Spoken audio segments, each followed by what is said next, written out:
Hello, everybody, and welcome back to the Pat Flynn Show. We are here with Dan John. Dan, always a delight to be with you. Great to see you again. And cheers. What's in your cup this morning? Today is a delicious cup of Folgers coffee. It's mountain grown, the Mountain richest kind. You know, it's funny. My wife, she loves Folgers. So we've actually gotten it's a great point of tension, Dan. So I have my coffee, she has her coffee. So every morning, it's who gets to make their coffee first. Typically, whoever Wow. wake who yeah, it's bad. Like you don't want to be split on coffee in a household, do you, Dan? I didn't realize that the family was under such pressures. Boy, maybe I'll come out and do some counseling. Yeah. I think we might need it. Well, Experienced managers. Yeah. I have this massive 45 cup urn that I use for like Thanksgiving and Christmas things. I call it church coffee, and there's a certain taste that church coffee has. Right. But it's not good, I think, is the certain taste. And it's weird because, and I just, you pile it, I mean, it's a layer of coffee and it percolates up and the light comes on and it keeps boiling for a couple hours. And just towards the end of the pot, it's got that distinctive church coffee taste that you only know if you've ever had church coffee. It's a very metallic coffee taste, but I love it, It is, yeah, and for what it's worth, I mean, I like Folgers too. I've got my own unique brand, but it's a good, bold, rich flavor. What do you do? Are you because what time do you usually work? You usually work out right after this, right, Dan? Yeah, I work out at 9:30 every day. So today I got up at about, I was up at 6 this morning doing stuff. And then I'll usually work, do my college stuff till usually about 9:10, and then I shower up a little bit because, then brush my teeth, floss. There's a funny thing. I've noticed I'm not flossing as much this year because I always keep my floss sticks in my car. So I floss whenever I do errands, and I don't drive some days. You and my wife have a lot of similar habits. Folgers coffee. She's got the floss sticks in her car, so whenever she's driving, she's got that's interesting. And then 9:30, ideally, some people show up and I work out. Yeah. So now, do you have some news for us? By the way, didn't you have an event this past weekend? Yeah, I lifted an Olympic lifting meet. It's been well over 2 years since I've lifted, because of this total hip replacement and some other things, but. I lifted well. Interesting, I lifted the exact same lifts I made in my first weightlifting meet in 1975. So here's two things I want the gentle listeners to put together.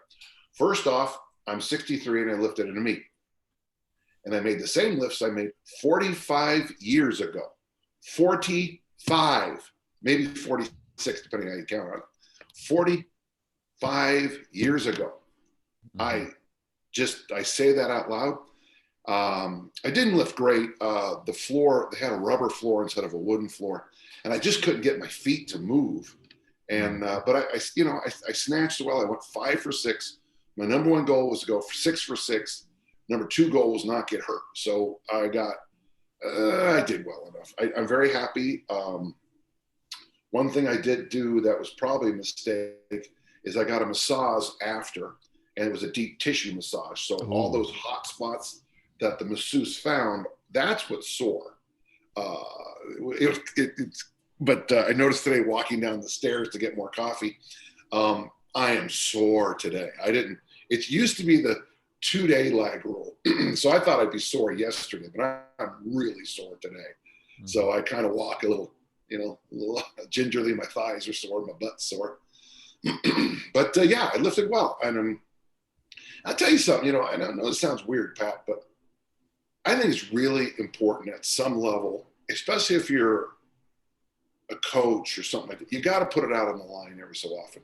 And it doesn't have to be an Olympic lifting meet, but something, a challenge, a thing where you're called out. Because, when I was on the platform, getting ready to lift, I was nervous like a school kid. I was convinced I hadn't trained enough, hadn't trained smart enough. I had all these self-doubts. I was trying to calm down because my arousal level was out of control. It was too high. My tension was just fine in the snatch and clean and jerk. I was happy about that.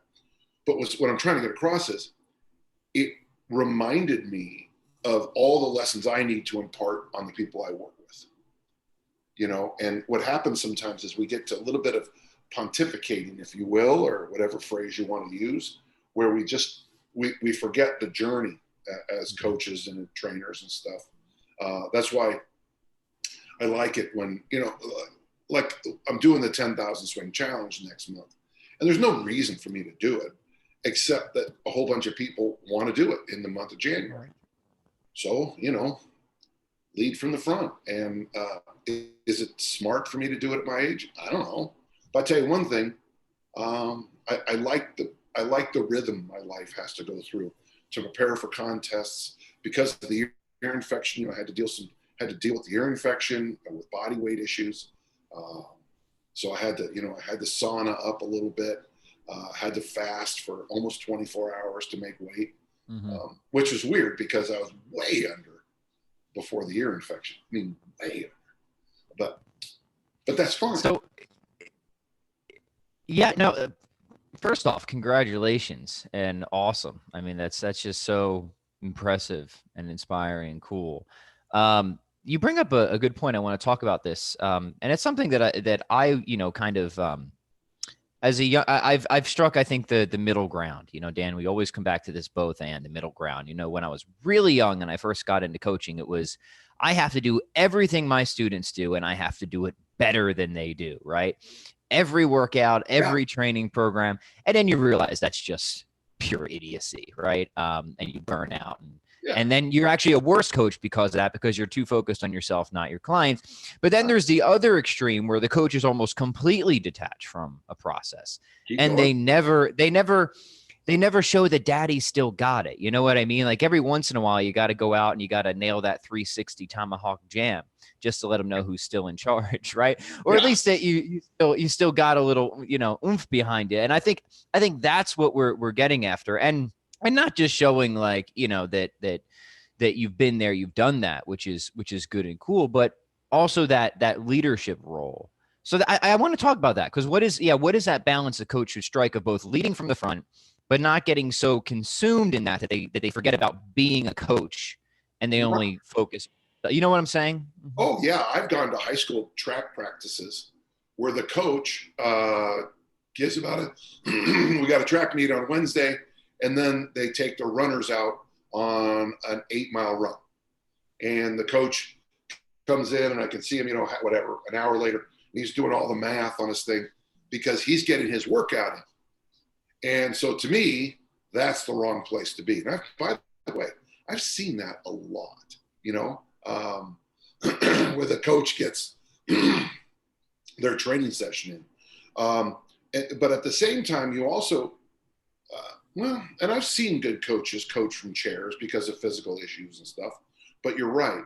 I would say if you can find that balance between not getting your own workouts, you know, while people through your clients, right? Yeah, and not just, unless, you know, if you got a physical issue, God bless you, you know, but not just, you know, just sitting in there as some great high exalted, you know, mucky muck, you know, those would be, somewhere. And I think there's value to show your athletes. I had a students tell me years ago when I did that velocity diet that really helped them because they saw what a struggle it was for me to do it. And it was nice. And so sometimes you can lead from the front, but still be fully there, you know? Yes. Yeah. Yeah. I mean, so I run multiple challenges a year. I don't do all of the challenges that my clients do, because sometimes I'm working on other programs and challenges myself, right? Yeah. So there's always, and I mean, from a coaching perspective, if you have more than one client with different goals, you can't do all of it. Is it valuable for a coach to, at some point in their own lives, have done programs similar to the types of stuff their clients do? Yeah, I think so. Right. Mm-hmm. Absolutely. I mean, absolutely. I've often said, and this is true, I've never pushed a program I haven't done. But what we're starting to see now, obviously, is that, you know, I mean, time goes, as do we. I mean, I'm not, and please, this is no excuse, but at 63, I might not have 40 more years of, being the person that does the Olympic lift and the other stuff. I'm sort of running, when I'm 103, I might not be doing the Soviet squat program, maybe when I'm 102, sure, but not 103. Yeah, let's be reasonable now. Mm-hmm. Yeah. Yeah, and that's, I mean, that's another limitation, right? Is that we've talked about this before, but I think it's worth, reemphasizing. First off, coaches, it would be unrealistic and probably absurd to think that a coach has to be better at any given thing than their client. Otherwise, why would Tiger Woods have a coach, which he does, right? Multiple coaches, from what I understand. And it's also just unrealistic that, that a coach would remain somehow in their prime throughout their entire coaching career. So again, there's this balance we're trying to find of experience. Personal experience is important. Well, and it's interesting, since the rise of the internet, I'm not going to mention names. Usually I make the joke, I'm not going to mention names, and then I'm going to throw the person on the bus. But actually, I've been to websites where people have posted a picture of this person or that person who wrote a book. And why would I listen to that guy? Because, not every writer in diet, nutrition, and fitness, looks like Arnold in 75. And don't forget, Arnold doesn't look like Arnold in 75 either. But I remember looking at that and being like, well, but I read the book. This is the most insightful, smartest diet, nutrition, exercise book I've ever read. Why are you making fun of the way the person looks? But that's just that's the part. And it's also the fact that we can be anonymous online. Yeah. Oh yeah. I mean, imagine if somebody didn't know who Arnold was and he wrote a book and they only saw the picture of him now. Yeah. Well, I was talking. And imagine if they discounted all of his, whatever else you want to say about steroid use and this or that. And I think that's an important thing to discuss. Sure. He obviously knows about the art of bodybuilding, right? Yeah. If I was on a plane next to Arnold, we were talking about sets and reps, I would listen very closely. Yes. Mm-hmm. It's and anonymous is a tough person to deal with. One time I was talking with Pavel, and Pavel was being attacked by a former associate. And I said, do you want me to say anything? He goes, it's all online. He would never say that to my face. And I thought, now I want to say there's two sides of that. First, first, God bless Pavel for being that. I was impressed by that. But at the same time, it's like, listen, if they say it online, it's out there. It's been said. It's,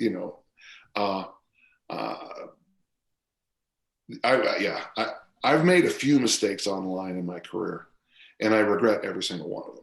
Just saying a jerky thing here or there, and I regret all of them. But sorry, that was just a. It's important, and I'm with you. I have through my many years of being online. I mean, the one advantage I have is probably, unfortunately, my parents allowed me on the internet long before they should have. So I've been called names online since I was probably like 12 years old. So it just like I'm like totally immune to it at this point. Like it really doesn't. Don't get me wrong. Like I'm still human like anybody else. There's points where I can reach a degree of agitation where I'll just lose all patience. And that's where, I'm with you, Dan. I admire somebody like a Pavel. But I guess my difference now is before, where I would have maybe tried to do something a little bit mean or nasty or snarky. Now I just, okay, you're gone. You're banned. You're banned. Goodbye. Right. Goodbye forever. And that's how I handle those. Yeah. The trolls, as we call it, the anonymous trolls. Yeah. Mm-hmm. Back in the summer when I posted that thing about Black Lives Matter, every single negative comment came from somebody who had no picture, no real name, nothing up on YouTube, none of their own material. And I think we pulled down the most racist ones, but Brian told me later on we should have left them up there. Well, it's one of those because seriously, I don't know. I don't keep track of all my trolls, but it does seem to be a strong correlation between the people who are most annoyingly critical and a lack of any type of profile pic or what I mean? It's just like, where's your podcast? Where's your YouTube channel? Where are your lifting videos, right? All these things. Again, I haven't done a systematic review of this, but it does strike me as fairly common. Yeah. The other thing is I want to emphasize that if there's ever, for my podcast on the YouTube channel, I welcome criticism, thoughtful criticism, thoughtful debate, fruitful debate. But what Dan and I are talking about is this threshold, and it's hard to say exactly where it is. It's hard to say exactly when the stubble becomes a beard, but when you've crossed it, and now you're just being obnoxious, annoying, Right. a troll. That's where I have, pretty much, I just don't have any patience for it anymore. I know we're getting off on a bit of a tangent here, but I think it's well, because here's the thing. I will get comments on my YouTube stuff, and I will say, if you watch the whole video, I answered that. And I've only had one person come out and say, you're right. I turned the video off after 30 seconds, and it was an 8-minute video. And it's like, yeah. So you thought you could comment and one-up me without hearing my whole point. Listen, I've been around a long time.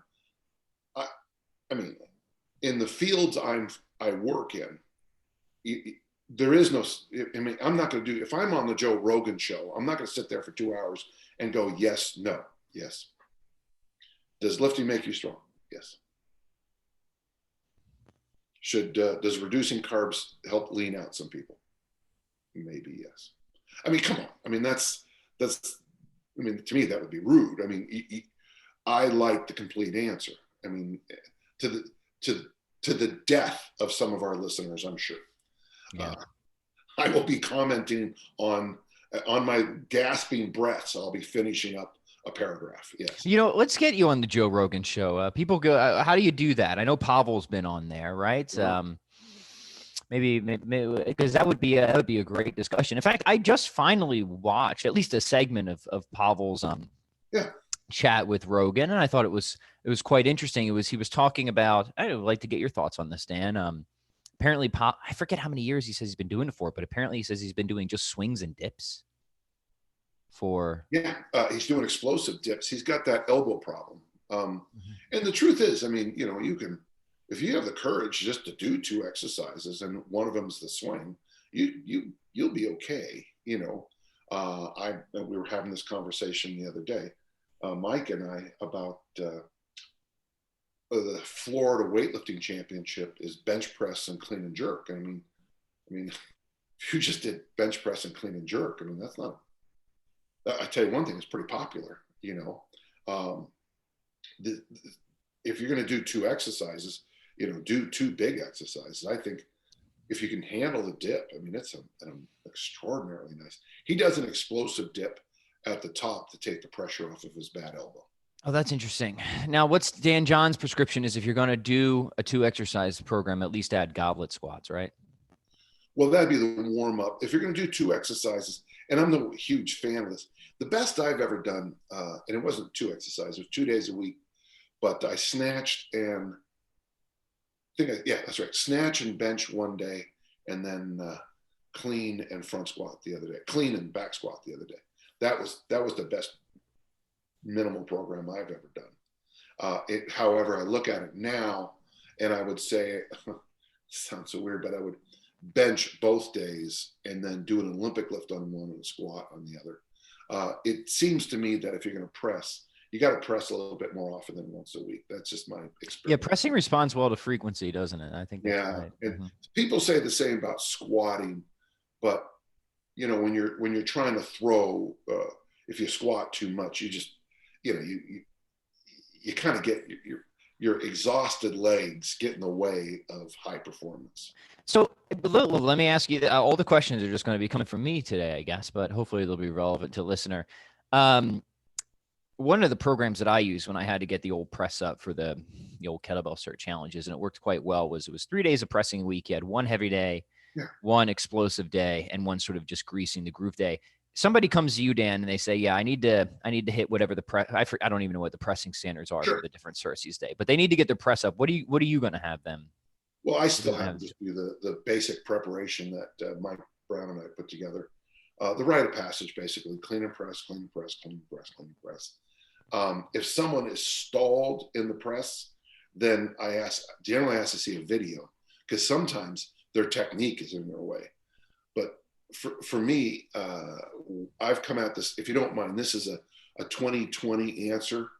This isn't my 2010 or 2000 answer. But what I would have someone do who's really struggling with the press is I have them do a lot of heavier waiter walks. Right. Because very often I notice when people can't press well, they don't have any kind of lockout. Now, as an Olympic lifter, especially being trained by Dick Notmeyer, I mean, I can hold weights overhead all day because that's, It's just what you do. Yeah. That was a big thing Dick emphasized. Oh, those little press outs. So after every jerk, we're expected to press it out 3 to 8 times. I mean, we were always on the platform for days, man. But waiter walks, an overweight, if you can't, two-handed, jerk it, put it overhead, waiter walk. Oddly, for many males, the rack walk helps because they don't have the carriage. When you put the weight here on their rack position, it almost slides right down to the belt buckle. They need to get strong. Interesting, females generally almost universally don't need the rack walk at all. But you go to Disneyland, you'll watch a mom, she'll be juggling 2 50-pound kids in her arms all day in that position. I don't know if it's DNA or I don't know if it's the way they're designed, but I mean, my wife, we have 4 kids, right? My wife is just in a constant isometric exercise position most hours of the day. So biceps are rock solid, I'll tell you. Most women need waiter walks. Many men need rack walks. So by doing those extended isometric holds while walking, and then the other thing that does help is a subtle jerk and a slow bring down. A subtle jerk and a slow bring down. Most people just have a crappy groove when it comes to pressing. When I was working with high school kids with the bench press, the biggest mistake they would have is they would show up as a freshman at 110 pounds and their perfect grip was right here. Their senior year, they show up and they're 210 pounds, but still have the same grip they had when they were 100 pounds lighter. They didn't slide the bar out so that their elbows were underneath the wrists. They were kind of, their elbows. Squirrely, looking real squirrely. That's right. Yeah. Mm-hmm. So sometimes, you just need a coach's eye to help you go, oh, no. That might have been your press 5 years ago, but now your press is this one here. Right. We want that. We want that vertical forearm. We really want it in the bench press too, right? That's one of the, I think the easiest things to just try and keep in mind. Just if you just focus on keeping that forearm vertical, a lot of the rest of the groove will figure itself out. Yeah. And then the other thing, oddly, it's not true in my case, but in many people, if you do the pull-ups between your presses, it seems to help a lot of people with their press.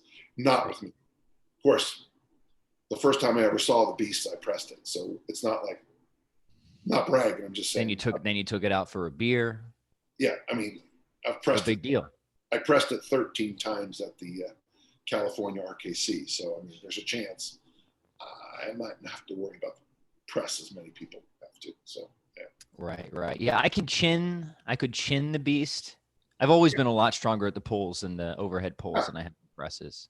How European of you, how American of me.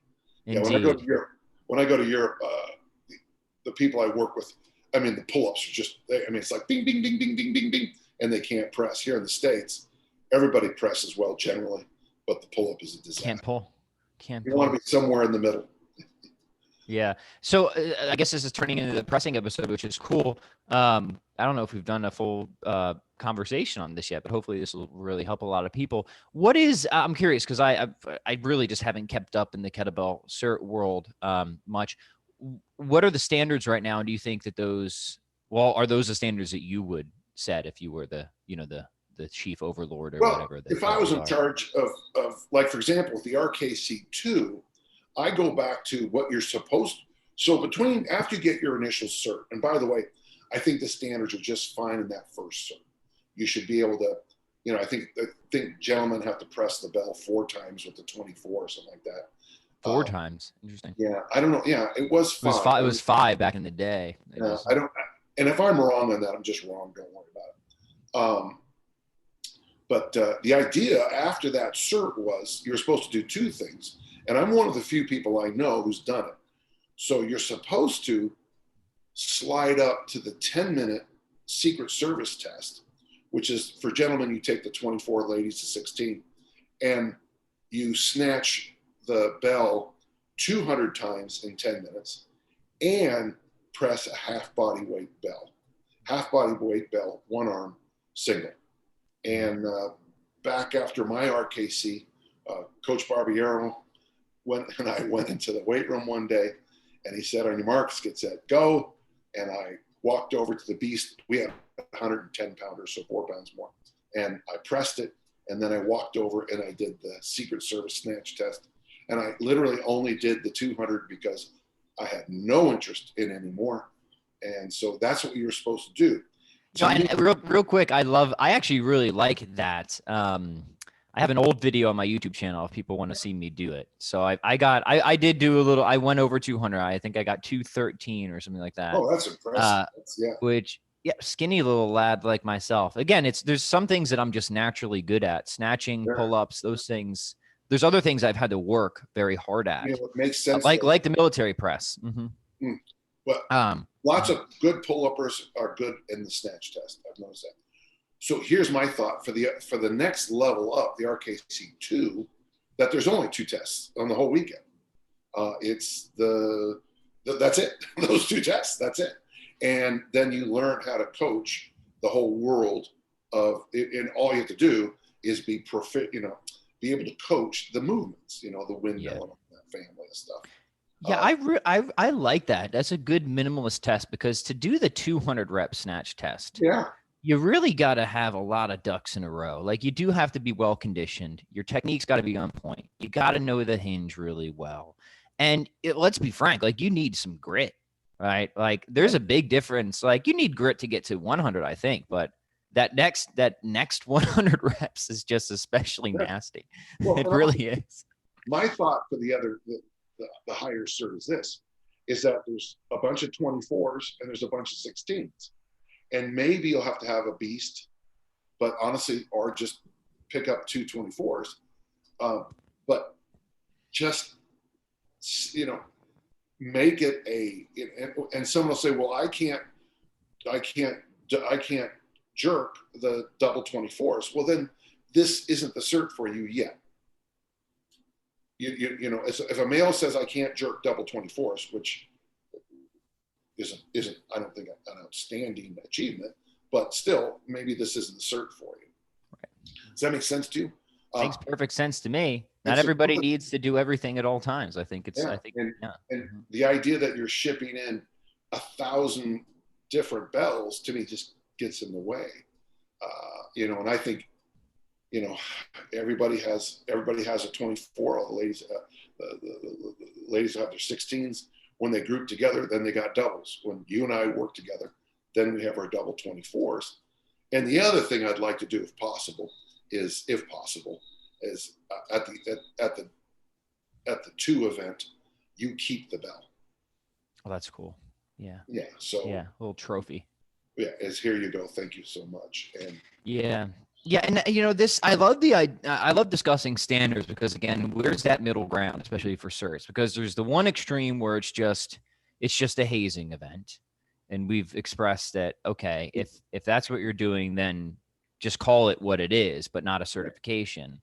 But there's the other extreme of this just isn't for you right now. Like, you're just not adequately prepared. When I was going down with the RKC to Camp Lejeune, when we were training military down there, I thought there was some stupid stuff that happened down there, if I'm speaking frankly, but there were some other standards that we were held to that I thought were at least reasonable. Like, so we were in the car for, 12, 13 hours. And then it was just expected of us, the instructors, that we were going to get out and just do the snatch test. Oh, yeah. And like, I didn't find that was unreasonable, right? If I'm going to be going down and training, the military, I should probably be able to snatch a 24 kilogram over my head 100 times with just, a few minutes of warming. Like, I feel like that is a reasonable thing to expect of me. Yeah. Right. So it's that balance we're trying to strike again. Right. Mm-hmm. Well, and for example, both John Duquesne and Pavel read my evaluation of my RKC very closely because I was honest. I had no idea how to do the Turkish get-up because they taught it 3 exactly different ways. And once the instructor would go from step 1 to step 2, someone would yell, you have to do more swings. And then we'd have to go. So here in our central location, we'd have to jog back to our area, which probably took 30 seconds, do the 10 swings, jog back, find my notebook, lay back down on the ground in that ridiculously idiotic position they have you in. That, you have to be prone the whole time. Yeah,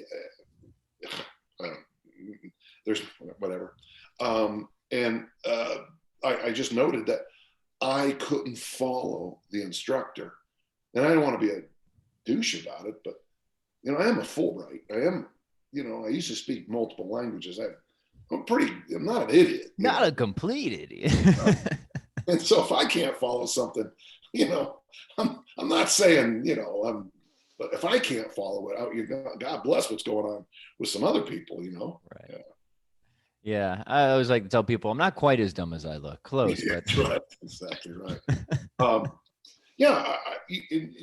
Once again, I think one of the things I like about our conversation is we tend to drive towards the moderate. We tend to drive towards the medium. We tend to drive towards the appropriate. That's good. And I think that's a lost art in America today. I don't know if you've watched that show on Netflix about social media, but I've heard a lot about it. I don't have Netflix. I really don't get to keep up with what all the kids are talking about all these days. I mean, I think they overplay their hand a little bit, but the idea that the algorithm on Facebook is putting you into a very narrow box. Oh yeah, I'm sure it is. No doubt. By the way, though, it's interesting because the show came out. And, I mean, I go on Facebook because that's where a friend of mine and I connect to set up Skype calls because he lives in Turkey, Brian. Mm-hmm. I go to Facebook. What do I go to Facebook for? Oh, I go. You're mostly an Instagrammer, Dan. That's where to find you these days, right?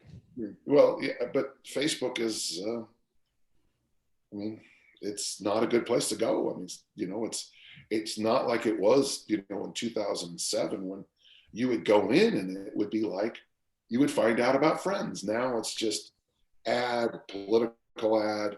I got a friend who writes, "You sheeple need to pay attention." I can't remember if I blocked him or silenced him or whatever, but you sheeple. He loves saying you sheeple. And then he'll have some stupid conspiracy theory that is completely, wrong. I posted on my personal, because you're right, the Facebook is just not what it used to be. I mean, there was days on Facebook, not to get off on too much. Ooh, sorry, camera fell. I'm back. By the way, my camera is just my iPad propped up on a book. So if it just goes crazy like that, that's what just starts slipping. There are days I remember on a Facebook page, you could post stuff, and this is getting a little annoying. I think it's part of the reason that the kettlebell community was so good. Yeah, because you could really connect. You really could. Really could connect, yeah. And I have on my personal page, I don't know, a ton of pending friend requests. And I said, I'm not being rude by not accepting them, but like, this is a place for me where I just kind of want to stick with people that I actually have seen their face, maybe shook their hand. Sure. Well, my godmother posts there, my sister posts, and that's good for me because I can see what's going on with my family. I posted today because a great American and really one of the most underappreciated heroes of the last century, Chuck Yeager, died.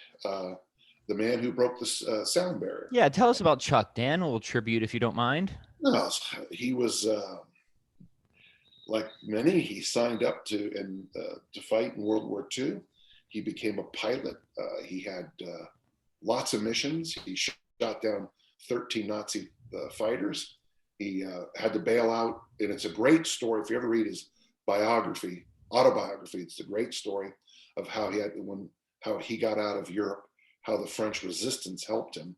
And here's the interesting thing is if the French resistance helped you get out, you couldn't fly anymore, because if you got knocked down again, the Germans could torture you and find out who was in the resistance. So after that, he became a test pilot, and he was one of the few survivors of the test pilot program.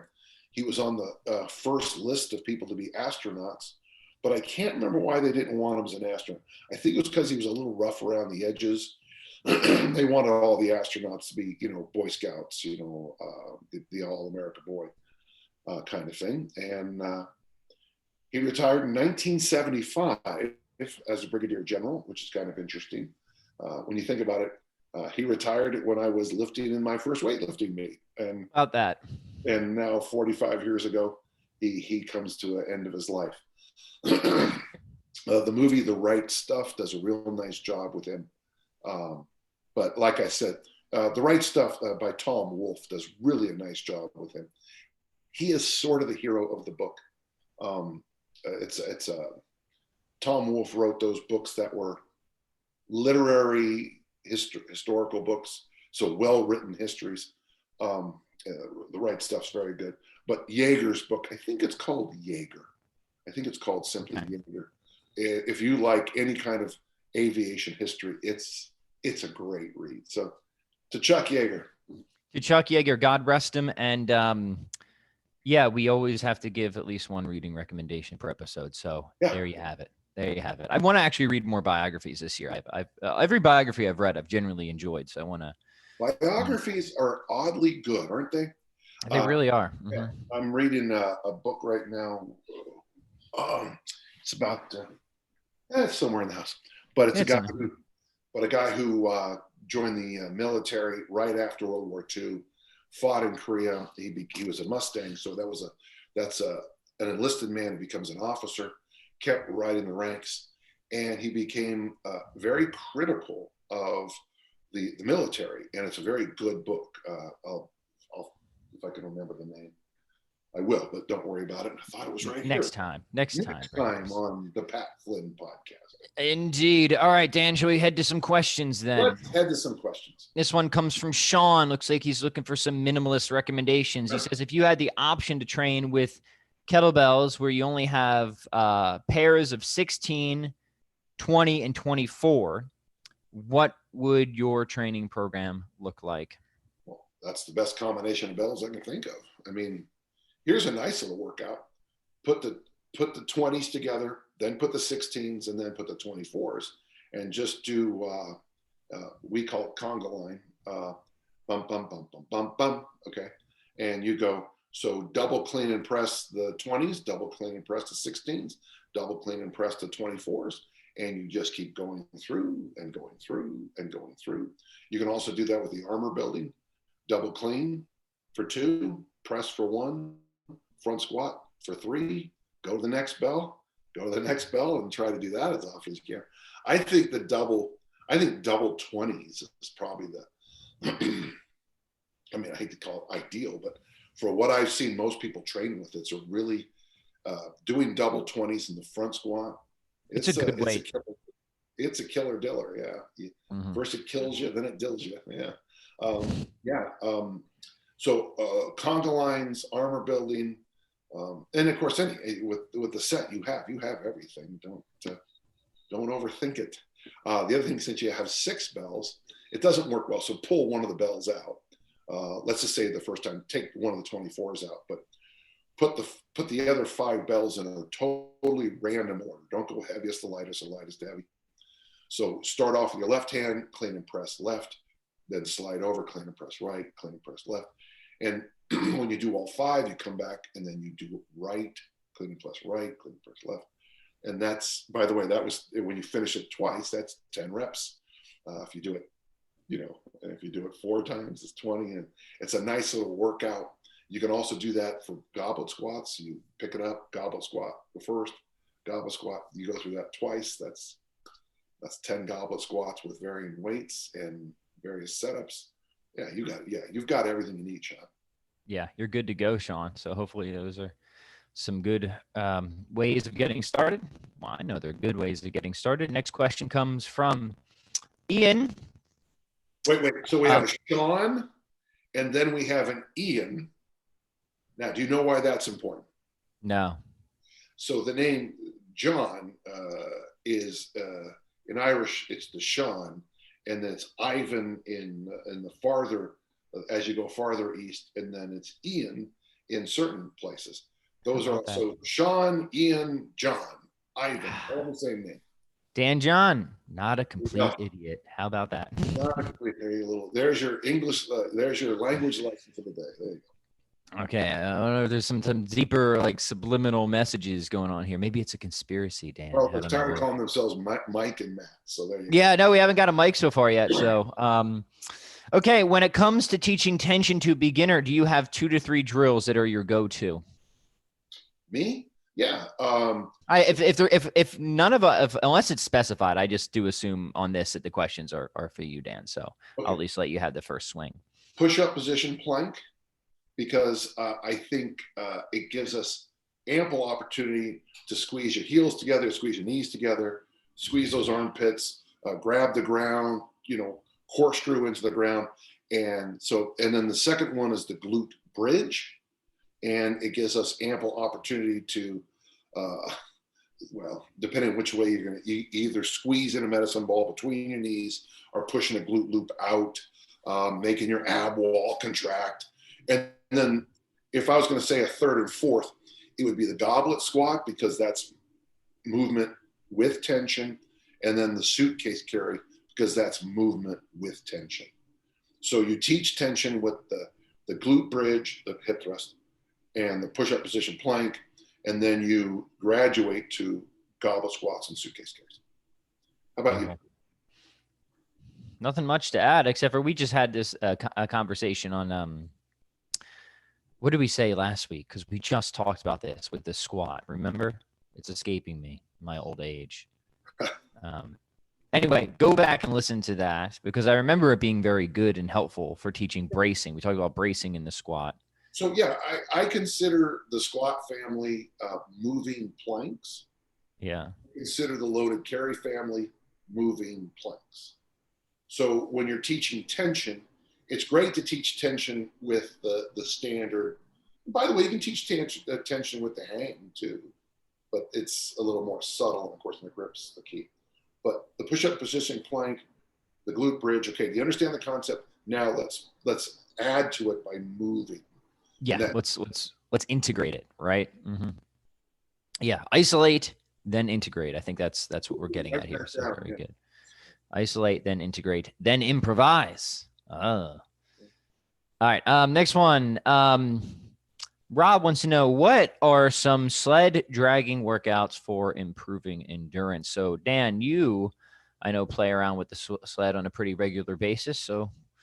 Well, there's no work. See, when I do loaded carries, the whole family, there's no workout. There's no plan.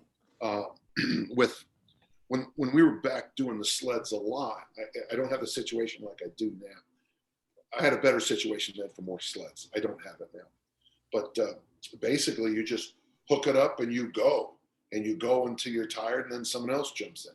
Then they go until they're tired. And then, of course, you have to bring it back, which is always the issue. Bringing it back is always the issue. But no, I don't have workouts. I mean, I just, one thing we try to do sometimes is, down and back with every single idea. So if it's a way to walk, down and back, rack walk, down and back, suitcase carry, down and back, farmer walk, down and back, farmer walk with sled pulled, down and back.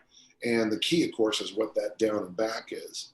Here at my house, for our American listeners, it's a little bit more than 50 yards, more like 50 meters to the curb, to the corner, and that's our down and back here at my gym. And that's good, but always make sure it's down and back, because getting that thing back is when you're exhausted is very hard. But I don't have workouts, Rob. For me, loaded carries is a very free form kind of thing. The one thing I don't want to do with loaded carries is I don't want to make them ever anything but exciting and fun. So what are we doing today? Well, we're going to pick up the weight. The deadlift walk, I think, is almost worthless. So you deadlift a weight, maybe 165, 185 pounds, not trap bar, but a bar, and walk with it. Well, it's horrific. The bar literally is in the way the whole time. Right. Well, when you do a down and back with that, you don't want to do another round. You know, when you do waiter walks, you could argue, let's do another round, but that doesn't happen very often. Yeah, I don't see the value of it. Cool. So, there you have it. No, that's excellent. All right, let's what do you see recommend in paleo for dummies? Gosh, Dan, I can't remember what I recommended and what I wrote just a week ago, let alone 7 years ago. Yeah, it seems to be a little open. I'll have to think about that. Okay. But Rob, there's your basic answer. Okay. Did I even have sleds in there? I don't know if I had sleds in there. I had carries in there. I'm pretty sure. You have carries for sure. Yeah. Well, it's. Is it asleep up there? Resting, taking a little nappy poo. Your generalism book's over there. I see that. Yeah. Training with Sarity. Oh, your book is between Tim Anderson's book, Jonas' book on circuit training, German, physical conditioning. Oh, you're in prime real estate over there. It's pretty good company. I will take it. Yeah, you know what? I have it? I think it's probably down the basement. I don't know if it's up here on my little bookshelf. Well, it's up here somewhere because, yeah. Okay, you've given enough to, I think, answer the question. So, let's see if we can squeeze in one or two more here. Mark says, my question is about warming up and mobility work. I am 37, 2 kids, the youngest being 1. Been working out for 23 years and training for the last 10. The problem I'm having now is everything is starting to hurt. We've heard this before. I have heard Dan say that he made terrific progress with young kids. My question is, how would you suggest warming up for training sessions? I feel like I'm going to get hurt if I don't warm up adequately, but my warm-ups are starting to take over the majority of my training time. So yes, the perennial question of the ideal warm-up. Is it Mark? Mark? It is. We got a Mark again. Mark, well, you're at an interesting age, between 36 and 55. That's when most people notice exactly what you're going through. All of a sudden, I'm tighter than normal. I need more time to warm up. Personally, I still think the best warm up is going for a walk. Especially you're going to be at that age where when I first say that out loud, it's like, don't you know I am? But literally getting up and walking, those free arms, I hold weights in my hands, I do heavy hands. But what's good about, and it doesn't have to be long, I think, so I walk 0.4 of a mile before workouts, okay? That's not very far, it's 2 loops around my block, okay? But what happens is if I have the weights in my hand, that gait and that short walk, 0.4 of a mile, it doesn't take very long. That's all the warm up I need. But the gait, the patterning of the gait does as much for my mobility as some of the other nonsense I do. I would suggest then you do a heavy hand walk before you work out as best you can. And then what I would do from now on is train like I train between every strength movement. Throw in there is no rest period. You're always doing a mobility movement between sets of strength movements. I use, as everyone knows, I use Tim Anderson's original strength. So after presses, it might be prone neck nods. After pulls, it might be prone find your shoes. Squats, it'd be 6-point rocks. And what you'll notice by doing that is that your workouts will go faster. Right. Because you're doing kind of like circuit training, strength, mobility, or hypertrophy, mobility. And that will not only save you time, but really kind of keep those joints and synovial fluids and all that other stuff. All the juices flowing. Yeah. That's good. I think all that's great. I do like old fashioned skipping rope too. I just got in the habit of that at the old the old Dragon Gym before all of our classes. We just skip rope Well, the other upside, and skipping rope and hanging too. You know, that combination of just going back and forth well, there you between the go. hangs. There's your mobility. Rope. Yeah. The other nice thing about skipping rope, if you can do it, is what it does for the foot arches, for the arches in the feet. Is that little that little bouncing action you do in jumping rope, if you can handle it, is really good for the arches of the feet. And you have 3 arches, and I can never remember what they are. But I know there's the big arch, there's the one that goes from big toe to little toe, and there's the other one that I don't remember, because I never studied feet. But jumping, very good for your feet. So if you want to bring the spring back in your life, jumping rope is money. Money, money, money, money, money. Indeed. Yes. Well, okay, let's finish with this, Dan, because now that you're through your weightlifting meet, tell us what your training is going to look like now. And I know you have the challenge coming up in January, so I guess between then and now, what's on the training schedule for you, and then what's new at Dan John University that people should be aware of? 3 days a week, hypertrophy workouts. Just hypertrophy workouts. Yeah. Wednesday, for example, we'll do after every 2 sets of presses, we'll walk that 2 loops with the heavy hands. So I'll end up, the goal for this Wednesday is 12 loops, which gets us to, sneaking up on 2 miles. It's over 2 miles, I guess. And then, so that would be 12 sets of presses. So to me, that's a great hypertrophy workout. When in doubt, I believe the double kettlebell press, I think, and then you mix it with those heavy hand walks. Today is buns and guns. And then, so Monday, Wednesday, Friday, hypertrophy and walking. Tuesday, buns and guns. And Thursday, of course, is the tonic mobility day. I'll do that for a couple of weeks and then shift into when I do the 10,000 swing challenge, I'm going to try to get out there early every day because Mike doesn't want to do it. So I'll just do it on my own. Yeah, when it comes, that is wise, right? Swallow the biggest frog first. Just get it done. Mm-hmm. And then after that, if I'm doing 10,000 swings a day, any work I do after it will just be probably hypertrophy work and mobility work. So that'll be my month of January. Do I have any huge goals for, I'd like, one of my goals is to get my weight back down where it was. I feel really good. Dick Nuttmeyer talked to him. In fact, I talked to him the other day. He freaks me out when he calls me because he always calls me up and says, Danny boy, I got to talk to you about something. It's like, oh no, who died, But Dick moved, so that's kind of exciting. But Dick thinks that I should keep my weight between about 215 and 225, and I was down to 223 for months, and then this thing with illness took over and really shot my weight up. I know that, folks, that sounds like an excuse, but so that try to get my weight back down that 215, 225 range. Mike Brown will tell you that I can fluctuate 10 pounds in a day, and right, just because I'm a big engine, Pat, am I much bigger than people think? I was surprised when I first way all those years ago back at that conference. Yeah. Mm-hmm. Yeah. For some reason, people think they either think I'm 6'9" and or they think I'm 5'9".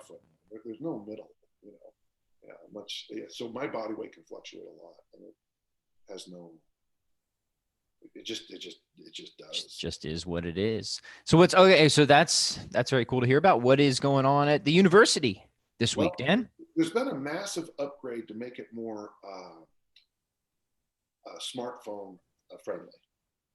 So when people go into it now, especially the workouts and some of the stuff are much more friendly to smartphones, which is this is. Nice. Hi, I'm Dan. I use computers, and I'm a freaking dinosaur because I use computers to do the bulk of my work. But we are, with me working on the Easy Strength book, that's eaten up a lot of my random access memory, my RAM. Right. Yesterday I started to sit down to write and something came up. And by the time I took care of the little issue, I sat down at my computer and I was done. It was like, damn it, so I lost a day of writing yesterday, but hopefully today I'll Rod, do we have a tentative release date for that, Dan? No. When it comes, it comes. Yeah, when I write a book, I put a lot of pressure on myself to say like June 1st, and I think that helps me. Moorhead discovered this down in UCLA back in the 50s. Lawrence Moorhead. It's called end spurt productivity. So he discovered that most sales happened at about 10 minutes to noon in most corporations. Because maybe you're sitting around the water cooler, you're talking about Johnny Carson, you're talking about who won the game last night, and then all of a sudden you look at the clock, and you go, my God, I got lunch, and you take. So end spurt productivity is a tool I use to force me. It's when you have a term paper due on Monday, there's a real good chance you'll do it on, you'll get it. Yeah. It's Parkinson's law. Work expands to fill the time allotted to it, right? So set hard and pressing deadlines for yourself. That's the takeaway. Yes. The university is going, I mean, it is, I'm just so proud of it. It's just, I'll go in there, I look at the workouts, and it's like, this is better than I can program. And there's no false modesty. It's better than I can program because it responds to you, Pat. So if you say you like this, okay, and then you can fix it. So if you go to like the question, I only have these kettlebells. Well, great. The university is built for you because got to work out for that. It's not going to give you a leg machine curl because you don't have it. So, and I know it sounds silly, but it's an important thing. But it's awesome. So check it out, Dan John University. Always a joy, Dan. Thank you so much. And we'll be chatting with you next week then, huh? Looking forward to it. See you then. All right. Bye-bye.